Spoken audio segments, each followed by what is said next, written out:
Ang alibughang anak. May isang mayaman na may dalawang anak na lalaki.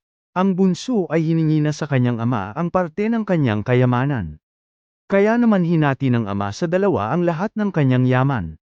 Pagkalipas ng ilang araw ay umalis na ang bunso at nagtungo sa malayong lupain dala ang lahat ng kanyang mana. Nilustay niya ang lahat ng kanyang ari-arian. Nang magugol na niya ang lahat ng kanyang yaman ay saka naman nagkaroon ng matinding tagutom sa lugar na kanyang pinuntahan. Nakahanap siya ng trabaho bilang tagapagpakain ng baboy.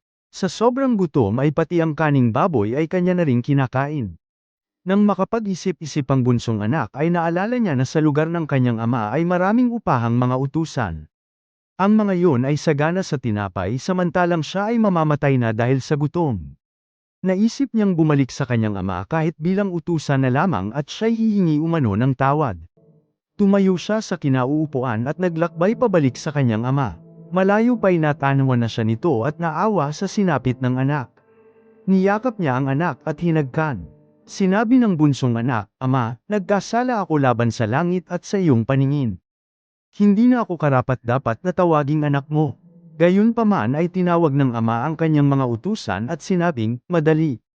Dalhin ninyo ang pinakamainam na kasuotan at isuot ninyo sa kanya. Magbigay kayo ng singsing para sa kanyang kamay at panyapak para sa kanyang mga paa. Magdala kayo ng pinatabang guya at katayin nito. Tayo ay kakain at magsaya. Ito ay sapagkat ang anak kong ito ay namatay at muling nabuhay. Siya ay nawala at natagpuan." Pag-uwi galing sa bukirin ay narinig ng panganay na anak ang kasiyahan sa kanilang bahay. Itinanong niya sa isa nilang alipin kung anong mayroon doon. Anang alipin ay dumating na umano ang bunso niyang kapatid. Nagpapatay ng guya ang kanyang ama dahil umuwing malusog at walang sakit ang kapatid niya. Nagagalak ang Diyos sa tuwing nagbabalik loob ang mga anak niya sa kanya.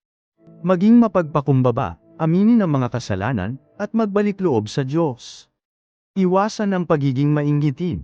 Ang nais ng Diyos ay matuwa ka sa tuwing may magandang nagyayari, ito man ay sa iyong kapwa o sa sariling kapatid, dahil ang disenyo ng Diyos sa tao ay ang magmahalan at hindi ang magsakitan. Tunay nga na walang magulang na makatitiis sa anak.